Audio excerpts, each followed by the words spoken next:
Hello my dear students, आज हम रेखागणित के बारे में जानेंगे। रेखागणित किसे कहते हैं? रेखागणित को हम अंग्रेजी में ज्योमेट्री कहते हैं। ज्योमेट्री मीन्स होता है रेखागणित, और रेखागणित में हम लगभग रेखाओं से रिलेटेड जानकारी हम प्राप्त करते हैं। चलिए रेखागणित स्टार्ट करते हैं। हम अपने दैनिक जीवन में बहुत सारी आकृतियाँ देखते हैं और उनकी लंबाई, चौड़ाई, क्षेत्रफल, आयतन आदि के बारे में जानना चाहते हैं। इन सवालों के हल के लिए हम रेखागणित का अध्ययन करते हैं। रेखागणित आकृतियों और उनकी विशेषताओं के बारे में गणित है। ठीक है, इसमें हम आकृतियों और उनकी विशेषताओं के बारे में जानते हैं। चलिए आगे देखते हैं। रेखागणित की जो सबसे छोटी इकाई होती है वो होती है बिंदु। क्या होती है? बिंदु। बिंदु को कहते हैं पॉइंट। क्या कहते हैं? पॉइंट। चलिए पॉइंट से स्टार्ट करते हैं। पॉइंट का कोई आकार नहीं होता, केवल स्थिति होती है। क्या होती है? केवल स्थिति होती है। बिंदु में ना तो मोटाई होती है, ना चौड़ाई होती है और ना ही ऊंचाई होती है। चलिए मैंने एक बिंदु ये बनाया, देखिए आप, दिख रहा है ये है बिंदु। क्या है? बिंदु। न तो ऊंचाई, न चौड़ाई, न मोटाई इसमें नहीं होती है, केवल एक स्थिति होती है। चलिए अब आगे देखते हैं। रेखा, जब कई बिंदु मिलके पास मिलके एक निश्चित दिशा की ओर विस्तार हो तो वो रेखा कहलाती है। देखिए, बिंदु का किसी दिशा में विस्तार होना रेखा है। यह रेखा AB, जिसका विस्तार या लंबाई दोनों ओर अनंत होती है। यहाँ देखिए रेखा है। रेखा कौन सी है? AB है। ये A है और ये B है। रेखा में तीर लगाना बहुत ज़रूरी है, जैसे यहाँ पर लगा है। अगर नहीं लगाते हैं तो अभी हम आगे बताएंगे वो क्या होगा। इसमें तीर लगी है मतलब ये अनंत दूरी तक इधर भी गई और इधर भी ये अनंत दूरी तक गई हुई है रेखा। और रेखा अनंत बिंदुओं का समुच्चय होता है। ठीक है ना? और रेखा दो प्रकार की होती है। रेखा दो प्रकार की होती है। एक होती है सरल रेखा होती है, एक वक्र रेखा होती है। तो यहाँ थोड़ा सा गड़बड़ प्रिंट हो गया है।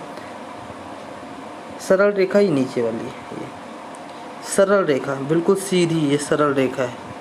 अभी जो मैंने ऊपर बनाया था सरल रेखा है। और वक्र रेखा, ये वक्र मीन्स होता है मुड़ा हुआ, तिरछा, उभरा हुआ। तो ऐसी रेखा जो तिरछी हो, उबड़ खाबड़ हो, तो वो क्या होती हैं? वक्र रेखा है।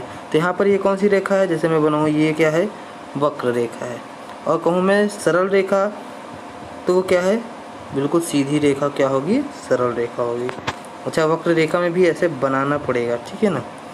चलिए, तो इसे आप थोड़ा सुधार लेना है कि ये सरल रेखा ना होकर के ये सरल रेखा ये है और ये वक्र रेखा ये है। चलिए आगे चलते हैं। रेखाखंड। रेखाखंड से ही आपको पता, रेखा का खंड मतलब कोई लाइन जो होती है, ये क्या है? लाइन है। इस लाइन का खंड कर दो, काट दो बीच से, तो जो ये भाग बच रहा है ये क्या है? रेखाखंड है ना? चलिए रेखाखंड के बारे में जानते हैं। रेखा का निश्चित भाग या रेखाखंड कहलाता है। थोड़ा सा गलत लिखा। रेखाखंड का निश्चित भाग या रेखा का निश्चित खंड रेखाखंड कहलाता है। यहाँ रेखा AB है और रेखाखंड XY। ये पूरी जो रेखा है ये क्या है? AB है। यहाँ A और B। लेकिन ये देखिए एक बिंदु यहाँ पर लिया गया है, एक बिंदु Y यहाँ पर लिया है, तो इसका एक निश्चित भाग काटा गया है यहाँ से। तो रेखाखंड अगर कोई पूछे तो इसमें है XY क्या है? रेखाखंड है। एक ही रेखा पर स्थित बिंदु समरेख होते हैं और जो रेखा के बाहर हैं वे असमरेख बिंदु होते हैं। तो अगर हम ये देखें कि ये एक रेखा है AB पर X और Y क्या है? समरेख बिंदु हैं। कौन से बिंदु हैं? मतलब उसी रेखा पर बिंदु हैं, और जो इस रेखा पर नहीं आएंगे वो असमरेख बिंदु कहलाएंगे। जैसे Z क्या है? वो समरेख बिंदु नहीं है, समरेख बिंदु है। तो आपने रेखा, रेखाखंड, समरेख बिंदु और असमरेख बिंदु के बारे में समझ चुके हैं। अब देखते हैं हम प्रतिच्छेद बिंदु। प्रतिच्छेद बिंदु किसे कहते हैं? वह बिंदु जिस पर दो रेखाएं एक दूसरे को काटती हैं उनका प्रतिच्छेद बिंदु कहलाता है। एक रेखा इसमें कौन सी है? AB है। दूसरी रेखा CD है। दोनों एक दूसरे को काट रही हैं। देखिए ये काट रही है ना, जहाँ पर काट रही हैं उसको किससे दर्शाया गया है, ओ से दर्शाया गया है। तो जो ये ओ बिंदु है वो कौन सा बिंदु होगा, प्रतिच्छेद बिंदु। कौन सा बिंदु होगा, प्रतिच्छेद बिंदु। रेखा का अब आगे जाएंगे तो हम देखेंगे किरण। रेखा की एक दिशा की ओर विस्तार किरण कहलाती है। यहाँ किरण ए बी है, ना कि बी ए है। चलिए देखते हैं।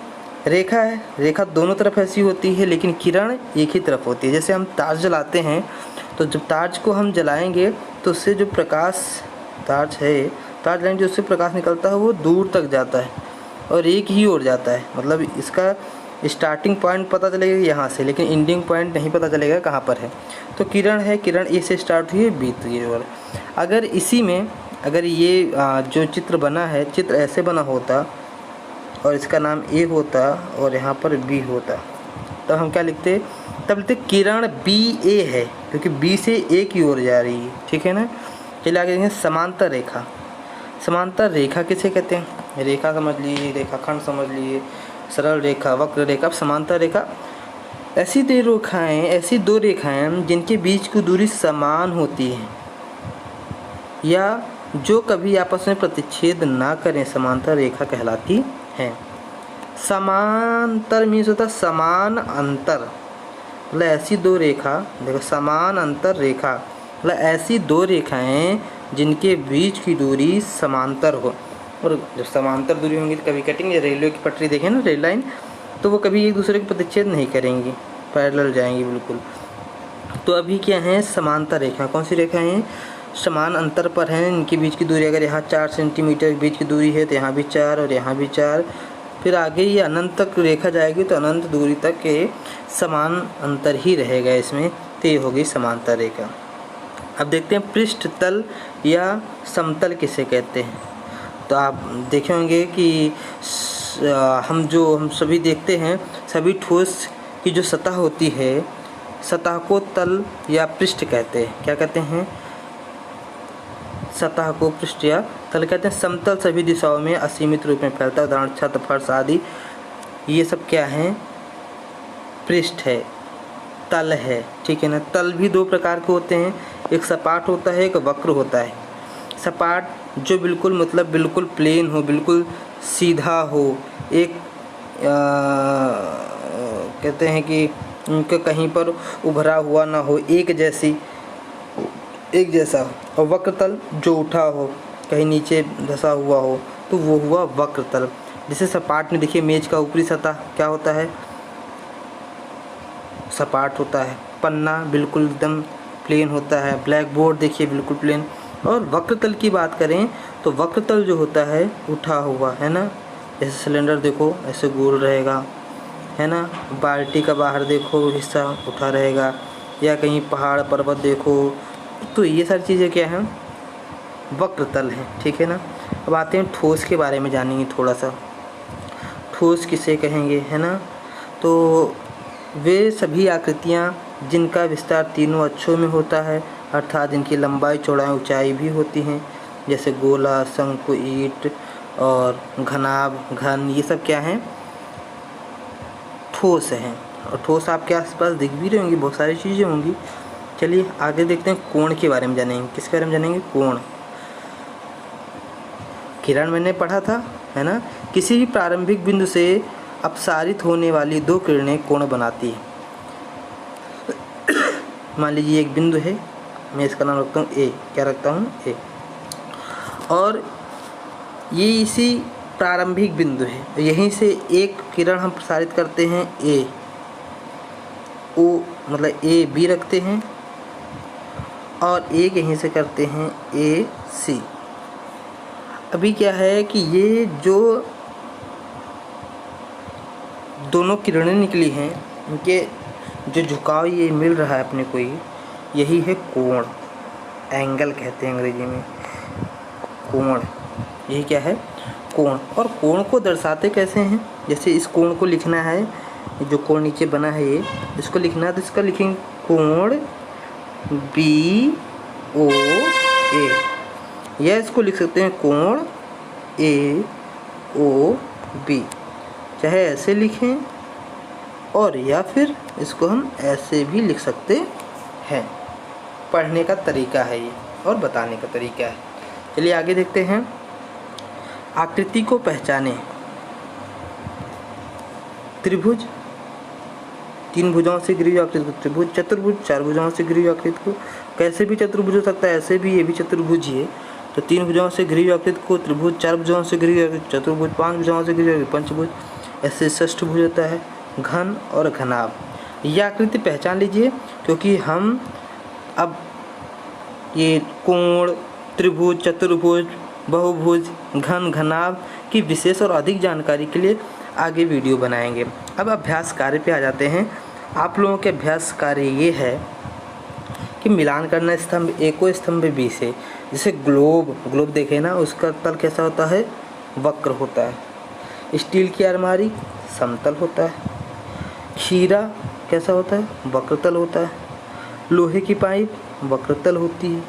शंकु दोनों होता है, शंकु ऐसे होता है ना, ऐसे ऐसे। तो जो नीचे वाला हिस्सा है ये क्या होता है, समतल होता है, और ये क्या होता है, वक्रतल होता है ना। श्यामपट्ट का तल समतल होगा, है ना। ऐसे बेलन, ठोस बेलन और कांच की गोली क्या होता है। इसे अब आपको लिखना है, अभ्यास करना है। कहीं भी कोई प्रॉब्लम होगी तो आप पूछ सकते हैं। जैसे दिया है, गोले का पृष्ठ होता है, समतल में स्थित एक बिंदु से होकर रेखाएं खींची जा सकती हैं कितनी, अनंत। जैसे एक बिंदु है, इससे कितनी रेखा, ऐसे कई सारी रेखाएं खींच सकते हैं ना इस पर, तो अनंत। तो ये समतल में स्थित 2 बिंदुओं से होकर रेखा खींची जा सकती है। अब ये आपको करना है, ये आपके लिए अभ्यास कार्य है। जहाँ कहीं नहीं आएगा मुझसे पूछिएगा, हम बताएंगे। और दूसरा अभ्यास कार्य आज का ये है, अपनी अभ्यास पुस्तिका में रेखा खींचिए और उस पर कोई 2 बिंदु लेकर नाम लिखिए। ये भी अभ्यास कार्य आपके लिए है, स्क्रीनशॉट ले लीजिए। और फिर भी अगर कहीं प्रॉब्लम आती है तो आप मुझसे पूछ सकते हैं। आगे देखेंगे। अब ये भी अभ्यास कार्य आपके लिए ही मैं लेके आया हूँ, रेखाखंड से रिलेटेड सारे क्वेश्चन ये। और इसके बाद एक प्रश्नावली ये और है,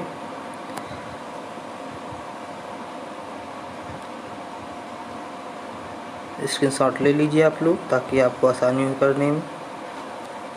फिर उसके बाद आपकी लास्ट प्रश्नावली है, जो कोण मैंने पढ़ाया था उस रिलेटेड सारे क्वेश्चन इसमें दिए हैं, आपको बताना है। जैसे निम्नलिखित, इस क्वेश्चन में देखिए, अगर कहीं प्रॉब्लम, निम्नलिखित चित्रों में कोण पर नाम तथा शीर्ष लिखिए। जैसे पहला वाला कोण ये दिया है, तो पहले वाले कोण के बारे में हम